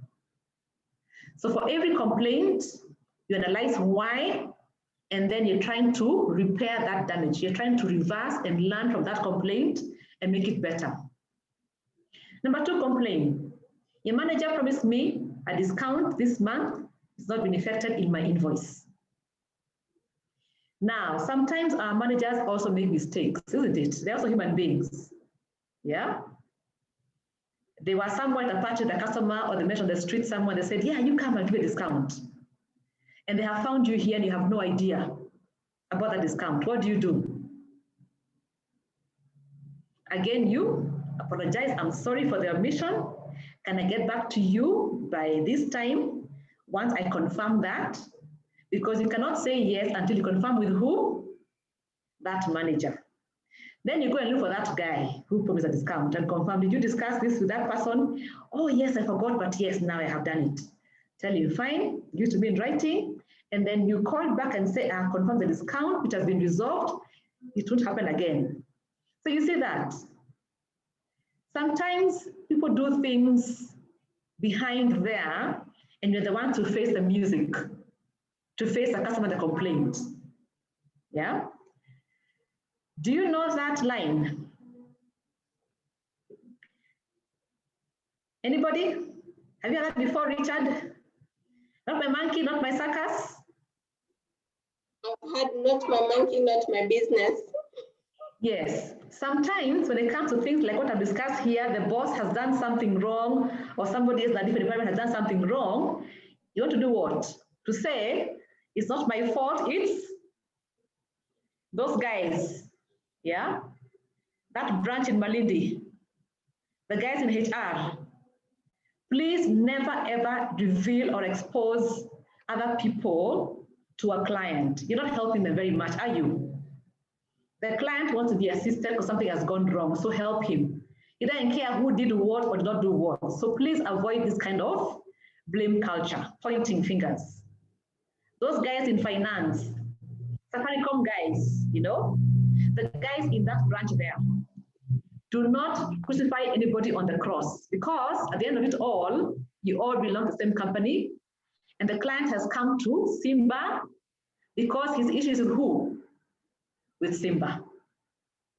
So try and find a way of replying in a way that makes them know, I have listened to you, I've heard you, and I'm trying to help you depending on, not because of what, it's not my fault, but because you have come to Simba. At the end of the day, of course, you want to have no excuses, no stories, no blaming. You do what? You take personal responsibility because it's about Simba. They have found you, the complaint, they have called you, so you try and resolve it because they have come to you because you are one team called the Simba team. I'm trying to wonder what it takes to take that responsibility, because most people will.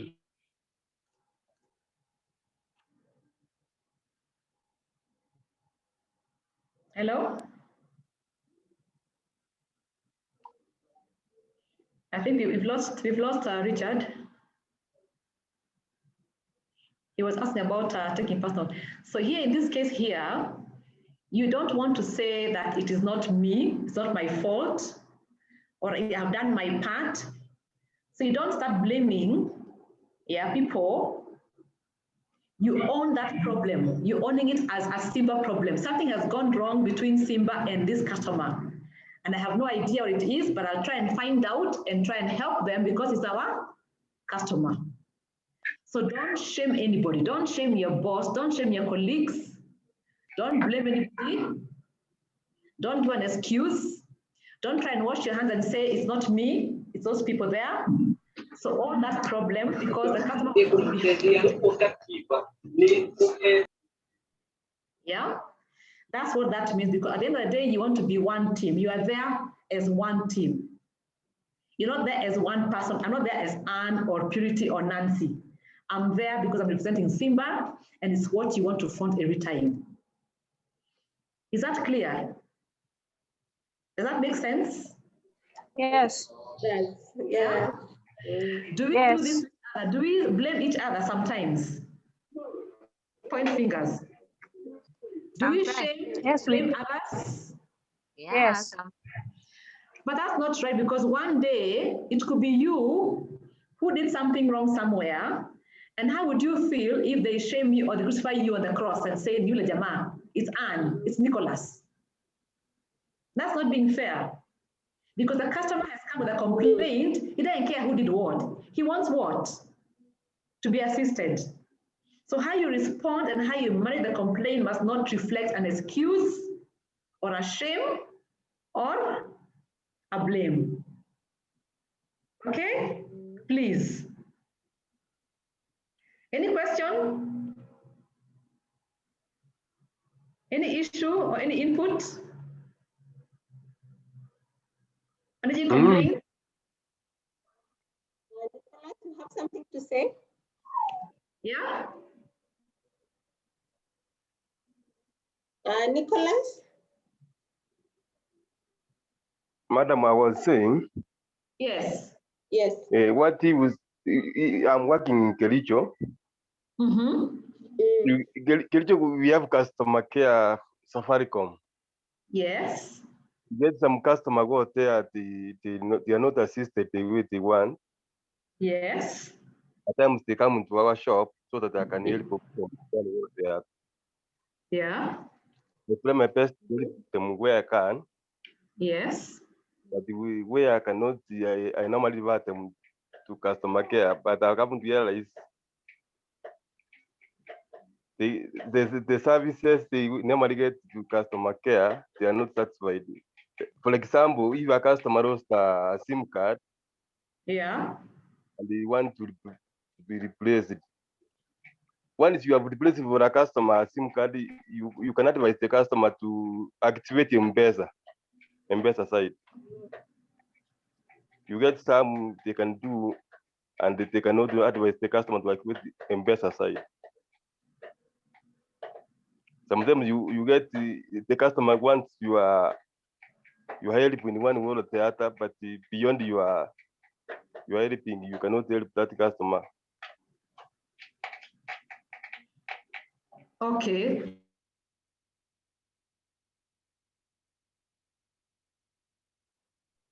So you're asking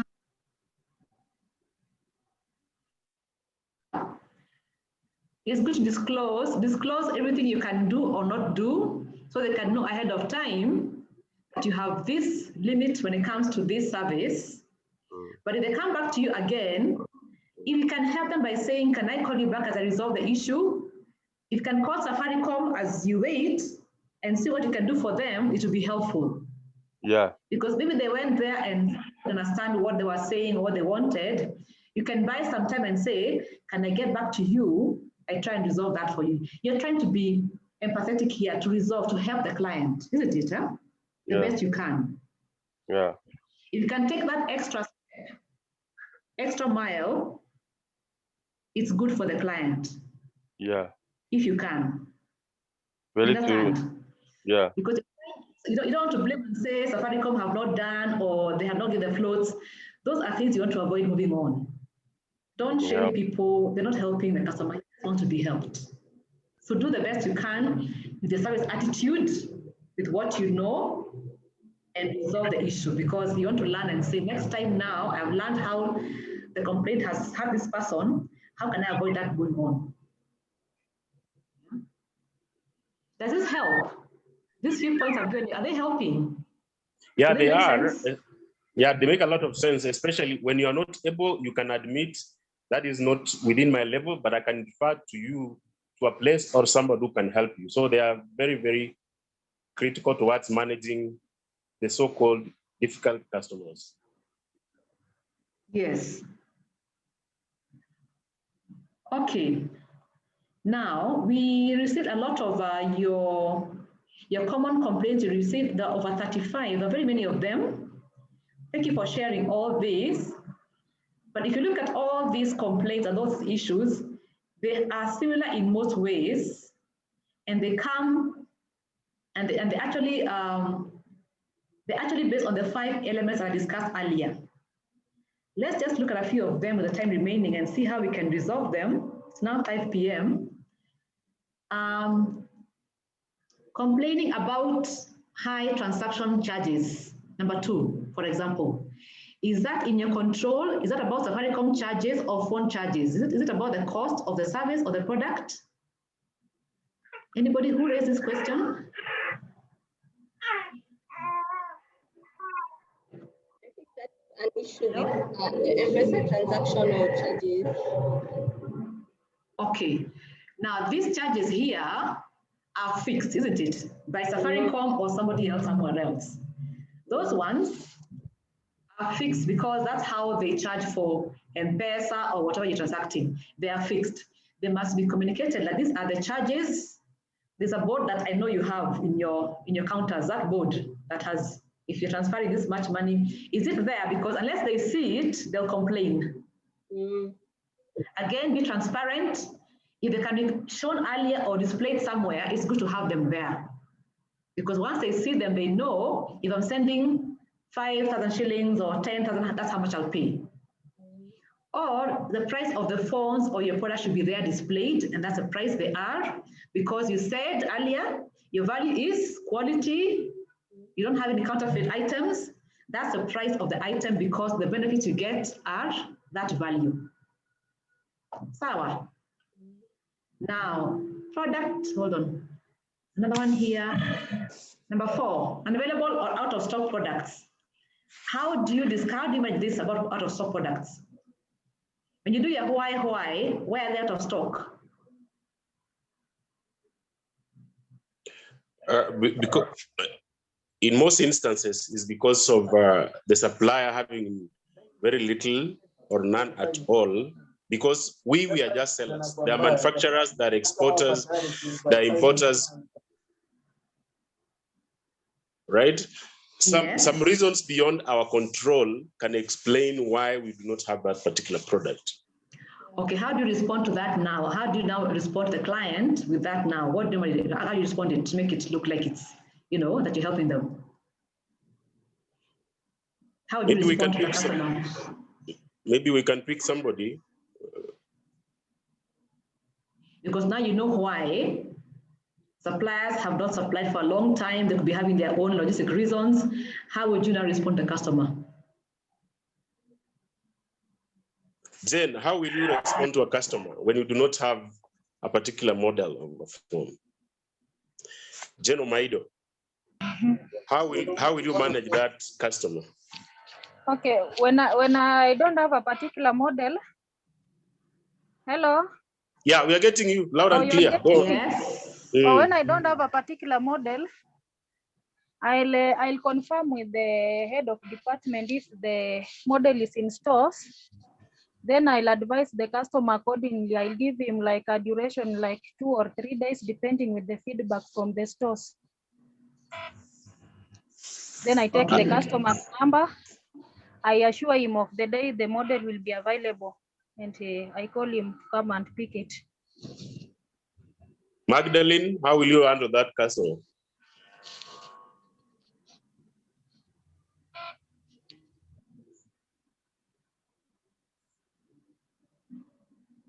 Nelly, Juma, how will you handle that customer?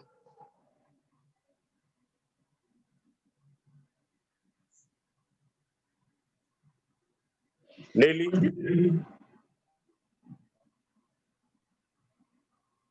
Sarah Adeke?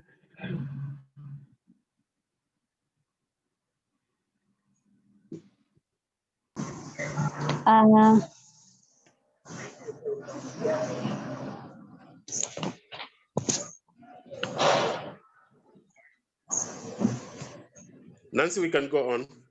Okay.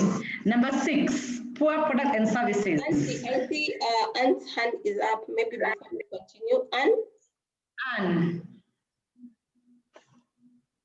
Hello. Yes. Hello. So when a customer needs a phone and I don't have the phone, I might give a customer a next option, a phone that has the same features as the one that he or she wants. Okay. But if they want that particular one, they want out of stock. They want the particular one. Yes, how would you do it? Give me a sentence, a response of how you respond to the customer. Pardon? Say it's me now who's complaining, I want that item, and you're saying it's out of stock. Respond to me.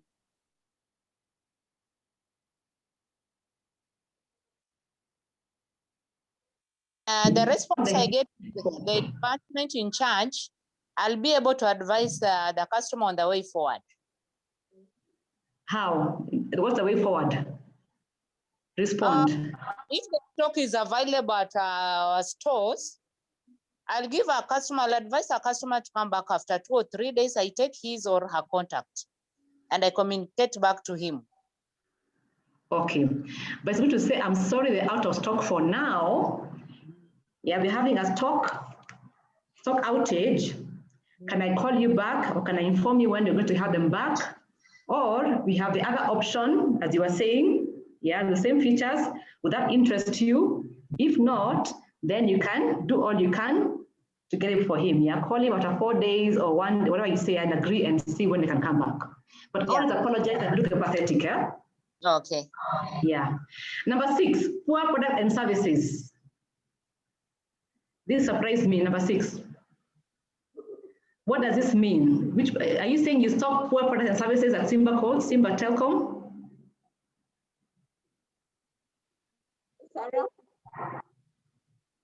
Do you have poor products there in Simba and services? Or why would they say that? Why would they complain of that?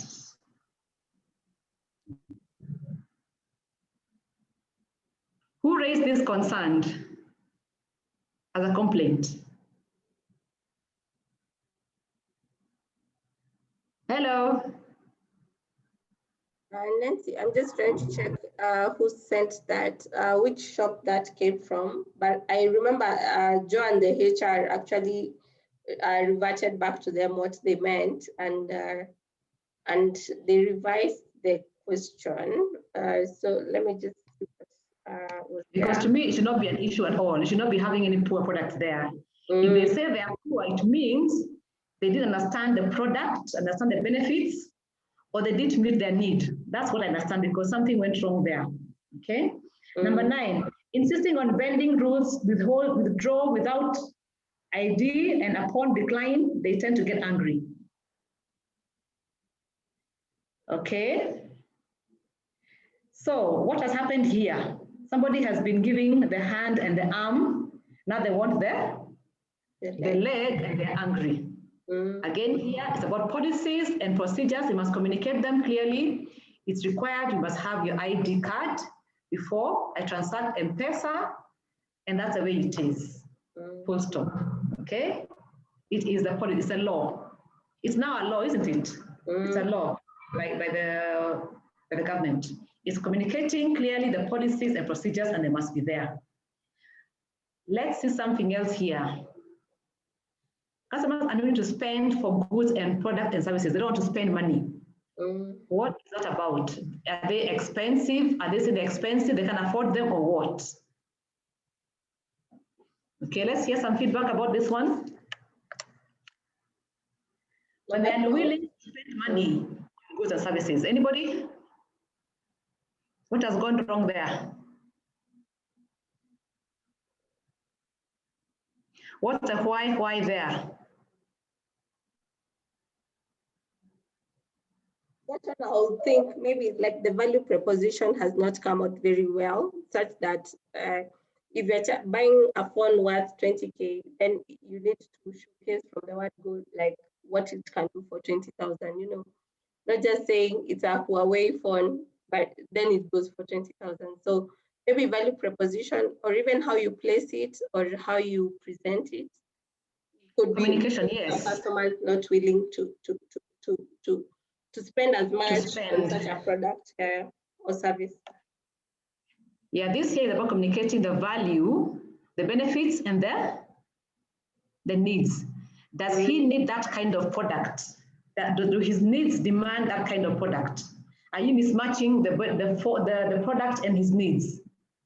Maybe he's not seeing the value of that item or communicating well or the benefit of that product. There's one communication here.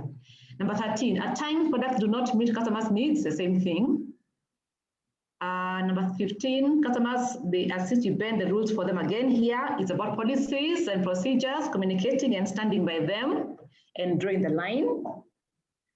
Number 17, faulty phone. Faulty phone here, is it because it was faulty from the manufacturer? Is a warranty? Possibly, yes. Number 19, special customers. They are those who feel special. They want to be given like that. They find you serving other customers. They don't want to wait and pay attention to them first. Yes, these are there. There's some guys who are like this. They want to be given first priority. But when they come and you have somebody else you're serving, how should you respond to them?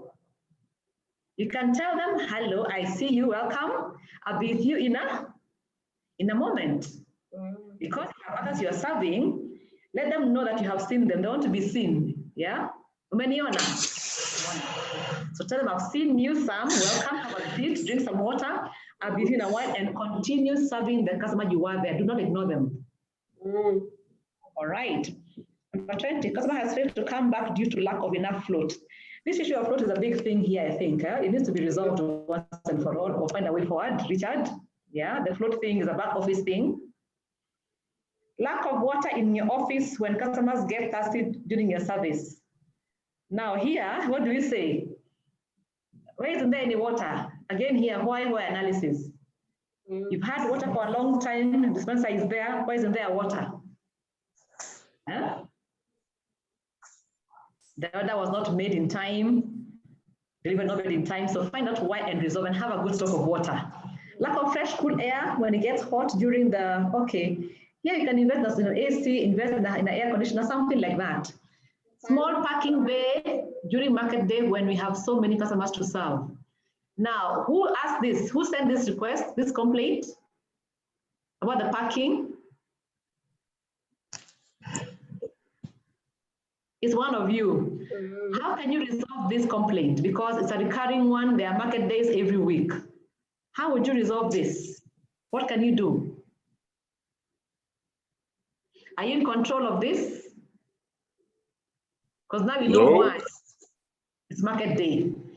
Now, they know market day is on Tuesday or Wednesday. Yeah, it's beyond your control. So they can find alternate parking anywhere, isn't it? Yeah, because you can't create parking bay. Can you create it in one day? No, not you. Okay. Change of price, especially after buying some goods at a different price. What does that mean?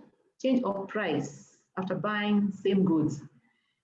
Maybe the item has gone on offer after some time. It happens. Today you go and buy it for 50K, tomorrow offer comes and says we are selling for 35K. It's the way it is. Yeah, you come a bit early and I can't help you there, but thank you for coming. Next time we'll have an offer for this much. I'll let you know early in advance. Yeah. Now, repeating the customer's problems. Hiyo si kuelewa. No fast call resolutions, meaning that you did not resolve the problem the first time, or what?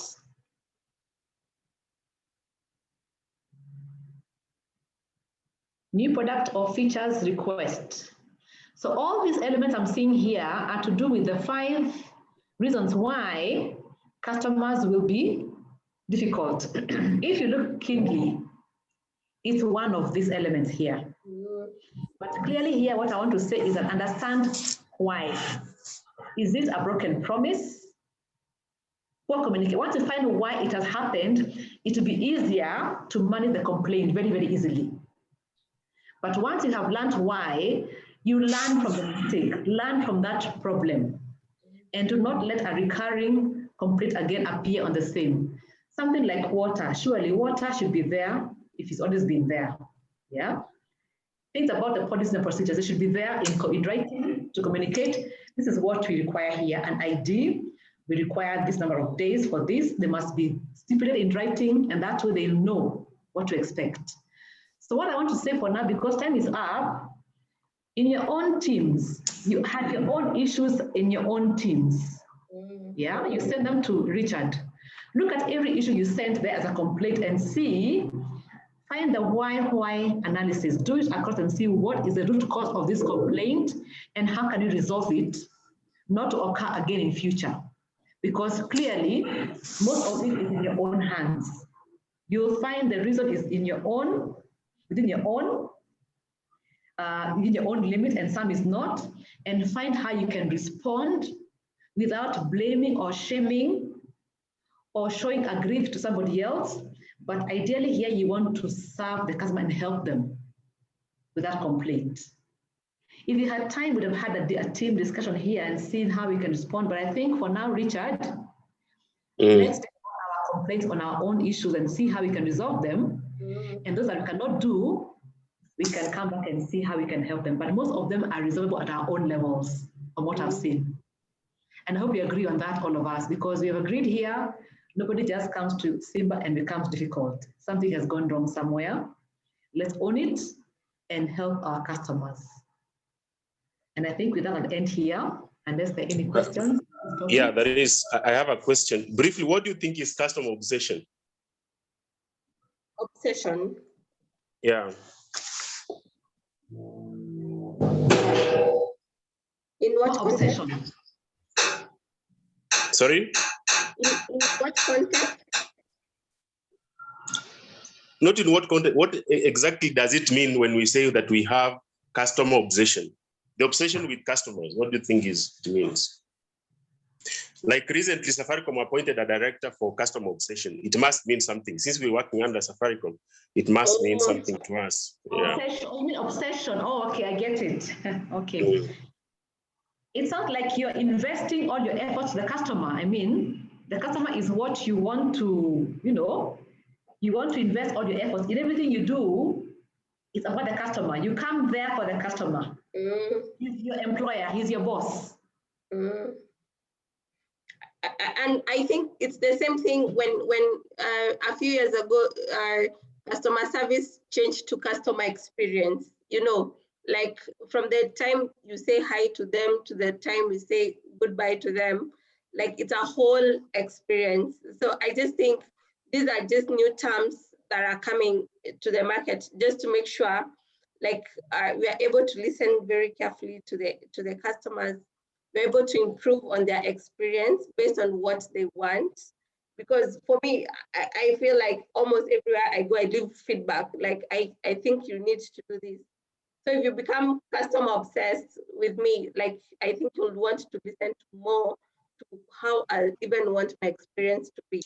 Like the part they were saying, water for customers, many years ago, I remember banks did not have seats to sit. But today, I think I've not been in a bank in a while, but I would want to assume today you go to a bank, there are a whole set of seats you can sit. There's what are the lounges, especially if you do like executive banking. Like you can even have coffee from where you're sitting. So for me, it's the obsession comes from wanting to really hear what the customer wants and also trying to implement the same for your organization. Perfect.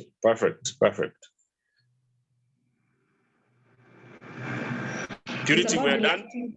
Delighting the customer. Yeah. All the efforts, your innovations, everything you're doing is about the customer because you've realized without them, you'll not be there. He's the one who pays you. Yeah. Sure. A lot of things. Purity, you're done? Nancy, are you done? Yes, I am. So I think our homework here is to just go back to our centers with our with the complaints we had listed and do the why analysis and get the root cause of the complaints and find how you can resolve them as a team. Yeah. Without what we said here, without shaming or blaming or excuses, you know, that thing. Because we are one team called Team Simba. I hope you agree. Yeah, if you can do that, you'll have happy customers, not difficult customers. They'll be happier. Thank you for your attention and for your involvement and for your feedback. I'm glad to have been part of this training, and I hope that what we have shared with you is going to help you delighting your customers moving forward. Thank you, Richard. You're welcome. Definitely. Thank you so much, Nancy, for that. I think one of the most insightful sessions we've had in a long time discussing customers, from being difficult to being obsessed, you know, from Richard's perspective. So thank you so much for that. I believe this team lives much better, and the coming week and weeks as well they're going to be more easy when handling customers and whenever we stop looking customers as difficult, you know, like we look at them as customers being our own bosses. So I think that will be the biggest takeaway point from this session. I noticed Joanne was on the call today and she has not been there for a while. Joanne, do you want to speak to us?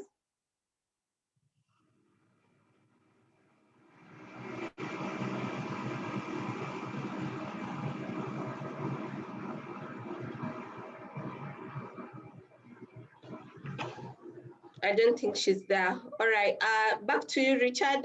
You can close it for us.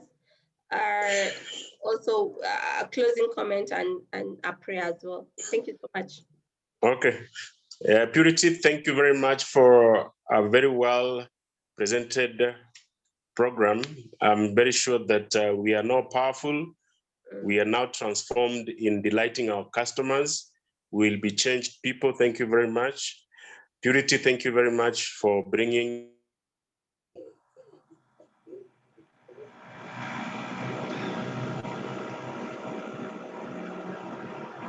Richard, I think we are losing you.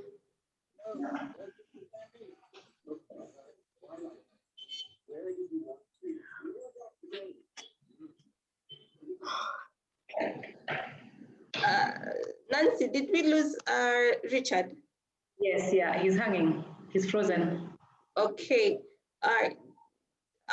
Also, a quick reminder as Richard tries to join back. Remember to give us feedback. We noticed from the previous week we've not been receiving any concrete feedback for the session. So just take a minute. It will not take more than a minute of your time. So just take a minute, fill the feedback forms for us. I think they're very good to help us just develop more on the content, and also anything that maybe you felt like it was missing during the training for today, we are able to address. So I think someone will pray for us. I don't know who is willing to pray for us. Steve of Chuka.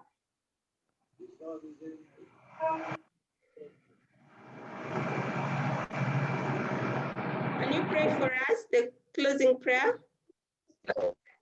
okay. All right. Father, thank you. Let's pray. Father, thank you for life.